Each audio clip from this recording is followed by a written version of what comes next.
ప్రతి విషయంలోనూ మంచి చెడు ఉన్నట్లే కొవ్వుల్లోనూ మంచి చెడు అని రెండు రకాలు ఉన్నాయి.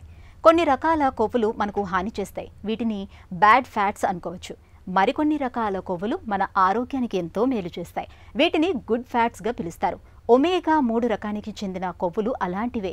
రక్తంలో చెడు కొలెస్ట్రాల్ను తగ్గించి గుండెను ఆరోగ్యంగా ఉంచడంతో పాటు మరెన్నో ఆరోగ్య ప్రయోజనాల్ని మనకు అందించి ఒమేగా 3 రకానికి చెందిన కొవ్వుల గురించి ఇప్పుడు తెలుసుకుందాం. ఒమేగా 3 ఫ్యాటీ యాసిడ్స్ అనగానే అందరికీ ఫిష్ గుర్తొస్తూ ఉంటుంది. బట్ వెజిటేరియన్స్ ఫిష్ తీసుకోలేరు కాబట్టి మనకు ఒమేగా 3 అనేది ఈవెన్ వెజిటేరియన్ సోర్సెస్లో కూడా చాలా వాటిల్లో మనకు అవైలబుల్ ఉంటుంది. ఎలా అంటే ఫ్లాక్స్ సీడ్స్, అవిసె గింజలు అంటుంటాం కదా, అవిసె గింజల్లో మనకు ఒమేగా 3 ఫ్యాటీ యాసిడ్స్ ఉంటాయి.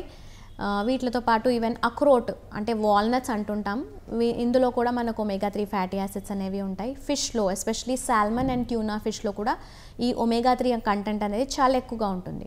సో ఈ ఒమేగా 3 ఫ్యాటీ యాసిడ్స్ అనేది చాలా మిరకల్ ఫుడ్ అని కూడా మనం చెప్పొచ్చు. ఎందుకు అంటే ఈ ఒమేగా 3 ఫ్యాటీ యాసిడ్స్ వచ్చేసి యాంటీ ఇన్ఫ్లమేటరీ ప్రాపర్టీస్ చాలా ఉంటాయి వీటిలో. ఈ యాంటీ ఇన్ఫ్లమేటరీ ప్రాపర్టీస్ మనకు క్యాన్సర్ రిస్క్ని తగ్గిస్తుంది, క్యాన్సర్ ఉన్న వాళ్ళలో కూడా ఇన్ఫ్లమేషన్ని తగ్గిస్తుంది.